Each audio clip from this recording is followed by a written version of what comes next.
and then 2 of the Burmese. We're missing 2. But there's some of the bones that are left from the spine of the kudu. And then there's the inside of the ruminant sac there. They don't eat the insides. It's vegetable matter. They don't want it. So especially the cubs will eat the sac that contains it. So that's the crime scene. And then in front, we have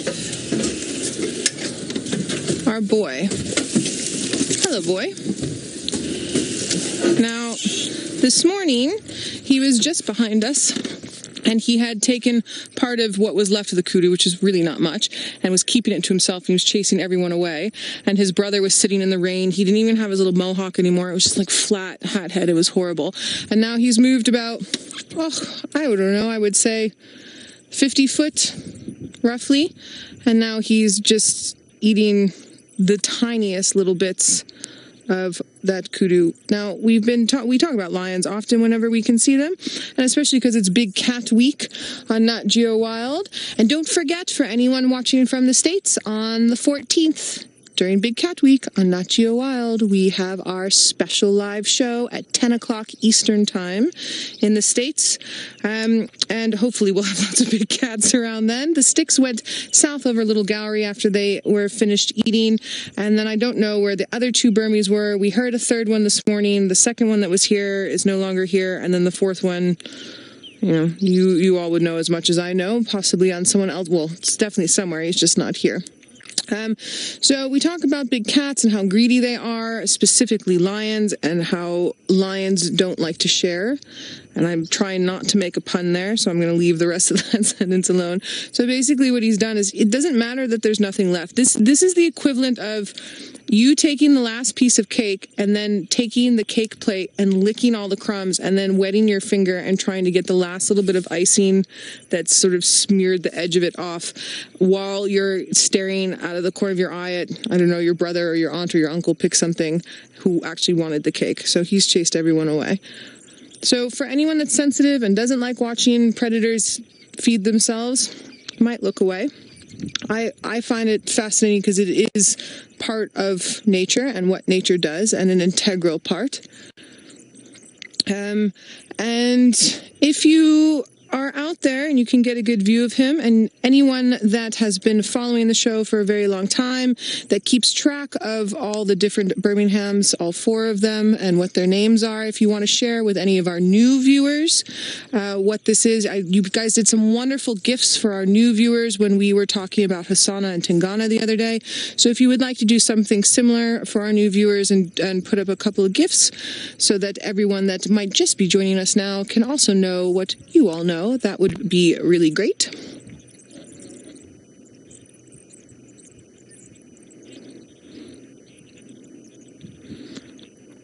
All right, well, all the leopard lovers out there, let's head on over to Tingana for a little bit of an update. Apparently, he's decided to lift his head.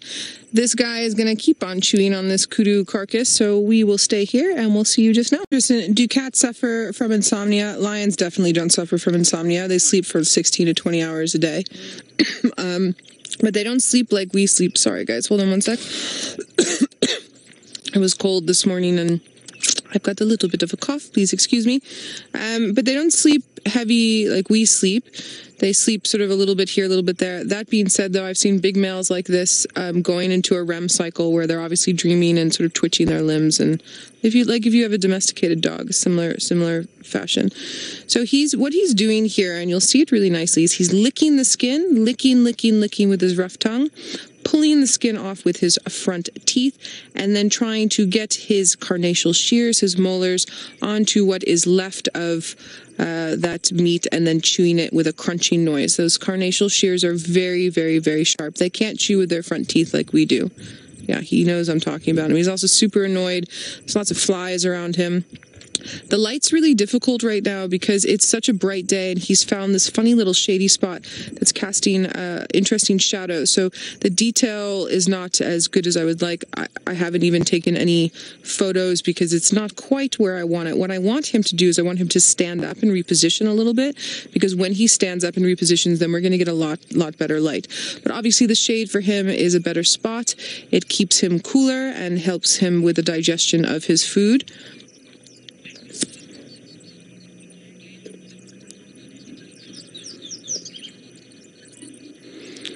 Andrea, very cool question. You're wondering if a lioness would try and fight off an unwanted male.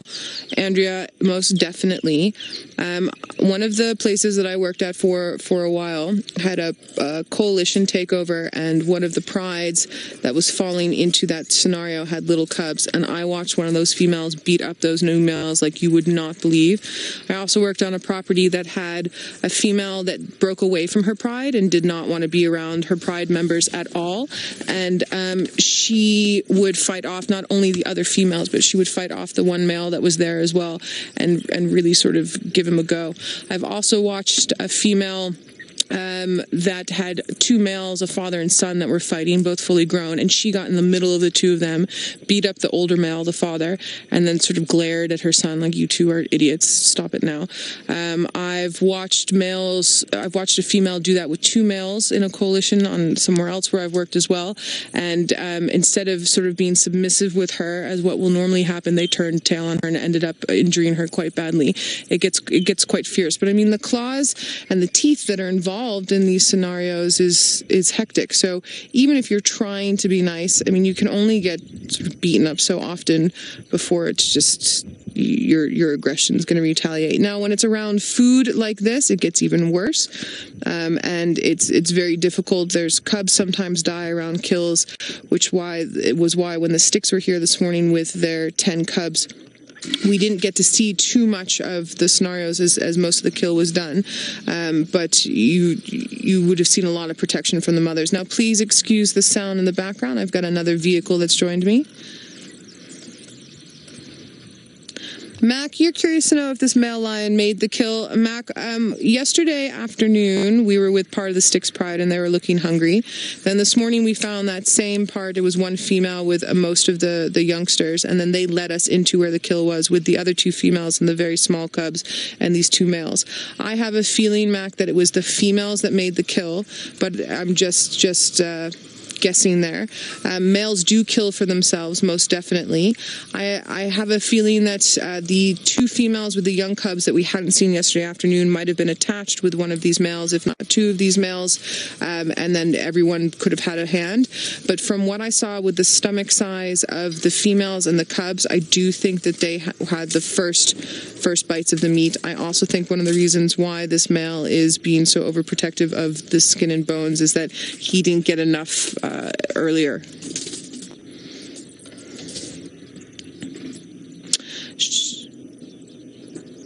Sean, you're curious to know if it's a baby or an adult. Sean, this is a full-grown adult. It was quite a big kudu. It fed 15 lions. Look, 10 of those lions were cubs, but it did feed 15 lions, so it's quite big. It's just very mangled because there isn't much left. It's skin and just the legs and everything.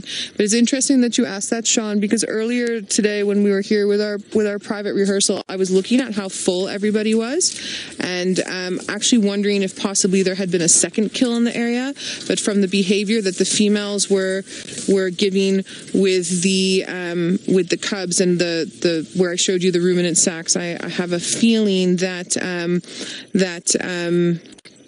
it was just the one. They were very, very full. And I think that they did it around 2 or 3 o'clock this morning, because that's when we had our thunder and our lightning and a bit of rain, and the time it would take to eat that big fully grown adult kudu and fill those bellies. And when we found them this morning, well, James found the females at about 4:45, and then we found the rest of the pride sort of about 20 minutes after that. So that would be 3 hours worth of eating. Now, Scott is sitting with one of Africa's... Sorry, I'm just going to wait for this vehicle to move. I'm so sorry about the sound in the background. Just give me half a second. All right, that's a little bit better. Sorry about that. Scott's sitting with one of our other large predators of the African bushveld, who has an even different way, more different... Sorry, that was horrible English. A more interesting way of eating its food. So let's head on over to Scott. Well, he's not on the move, Scott, but he is up, thank goodness, and he is moving this, what's left of this kill around. So it's quite a fascinating sighting, and we're getting a little bit of views when he's picking it up that are going to be good for screenshot. Oh, no, don't lie down again. Don't be that guy. He's going to be that guy. I'm sorry, everyone. But you can see the kudu's ear there. It is a female kudu, a very large female kudu. Now, I have a thought that it was probably a pregnant female kudu as well, which would explain all the extra full bellies. Usually a male kudu that's bigger than this one would feed that pride of 15 quite well, and everyone was fat, so that's a possibility. I know that's a hard thought to think about, but again, we are in the bush, and this is nature, and it is a really important part of nature. It's a really fascinating part of nature.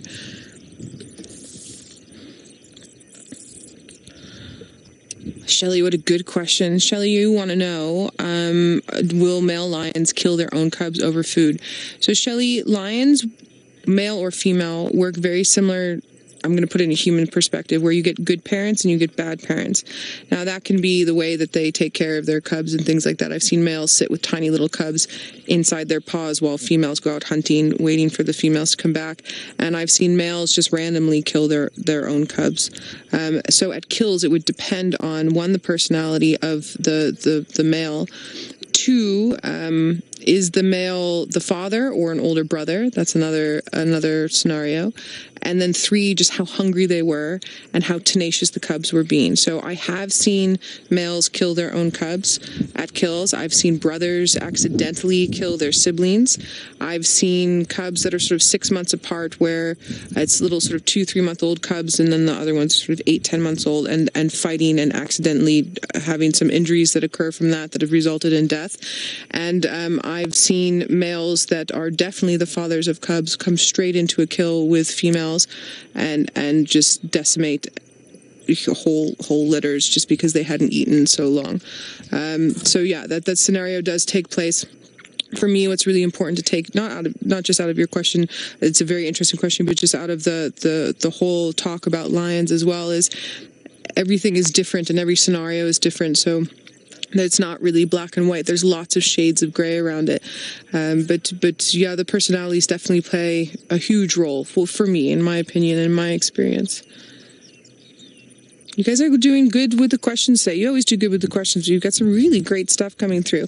Don't forget, for anyone that might just be joining us or anyone that's new, don't be shy. We are live. We are interactive. Hashtag Safari Live on the Twitter or on the YouTube chat. Can send through comments as well. We also love comments. I'm annoyed that he got up so beautifully and then went more behind that bush.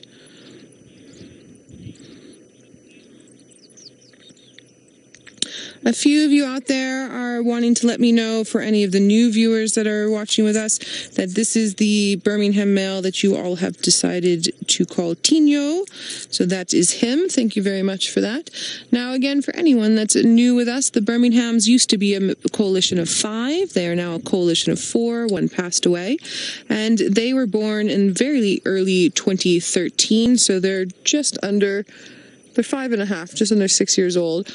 And I'm still amazed. The first time I saw the Birminghams, I was like, yes, they must be 7 or 8, because they're very big boys. They've got very dark noses. They've got long, dark manes. But I think that has more to do with the fact that their coalition and their prowess as males has been quite epic. So their testosterone levels are very high, and they've developed quite quickly. Sometimes when males struggle to take over territories or find a territory, they don't go through their male puberty as well. Scarlett, you're curious to know what mammal could steal his kill. His coalition mates could steal his kill. If there was a huge clan of hyenas, sort of maybe 8 or 10, they could try, although he'd probably kill a few of them in the process. A pack of wild dogs might come and harass him a little bit, but from a distance. A male lion a male leopard is too small and would not with him this close. So either his coalition mates or other male lions might try. But he fought off the rest of the pride this morning for the skin and bones of this. So I think this particular male is not going to give up easily on his scraps. He's being extra super greedy today.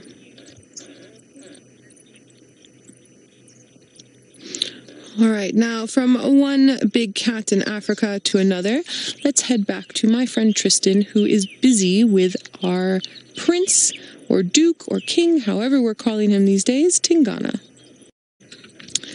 He is still doing what he was doing before, everybody. He hasn't really moved, which I'm actually kind of sad about because he still has that silly bush in front of his face. But the light's getting a little bit better. The shadow contrast is not so bad. So I'm hoping he stands up again for us and then looks into the setting sun, because that's going to be a beautiful screenshot for everybody. I just want to say thanks to everyone that sends me your screenshots every now and then, and the messages and things on the Instagram, the IG, whatever we're calling it these days. I do appreciate it. It gives me a smile every day. So, yes, he is getting to parts of this kudu that I didn't think he really would want. His belly is not small. But a good point to think about is that he doesn't necessarily know where his next meal is going to come from, and his coalition mates are not really around. Not that he can't hunt for himself. Of course he can. But yeah, that could be it. Or he's just the greediest lion you've ever seen in your entire life. Either one. You guys can pick. Now, my question for all of you with the remaining time that we have is, would you like to stay here with him and see if he stands up and gives us a little bit more of a show? Or would you like me to search for something else to see? You can send that through #SafariLive on Twitter, or answer that on the YouTube chat. Or if any of you have any stories about the Birmingham males that you want to share, please send them through. We love those. Stand up now. There we go. Now you can actually see where his carnassial shears have taken the skin really off of the bone there around the face. Those are the teeth of the kudu. He's covering up now with his paw.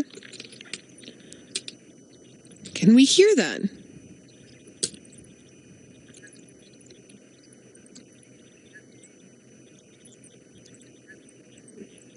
All right. Sorry, that crunching sound with the carnassial shears is quite loud for us, but unfortunately I think it's just we're picking up more of the bird noises and insect noises around us. But it's a crunching. I'm trying to think of what it would be like at home. If you're eating really crunchy cereal, maybe. Well, that's a horrible example. I can't think of an example. I'll think of one just now. His mane's faring a little bit better. His brother's mane this morning was horrendous in that rain, being very flat, although his hasn't really found its poof back yet.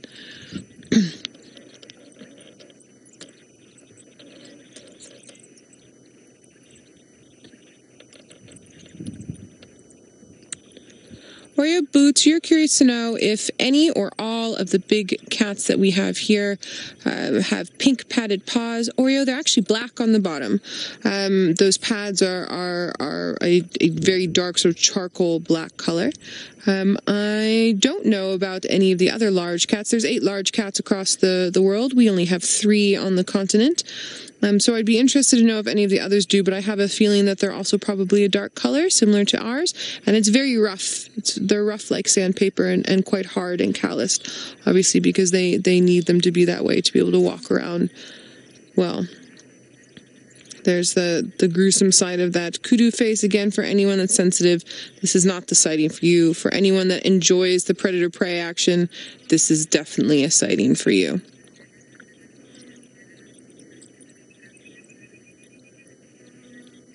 I can hear his tongue rasping on the skin there.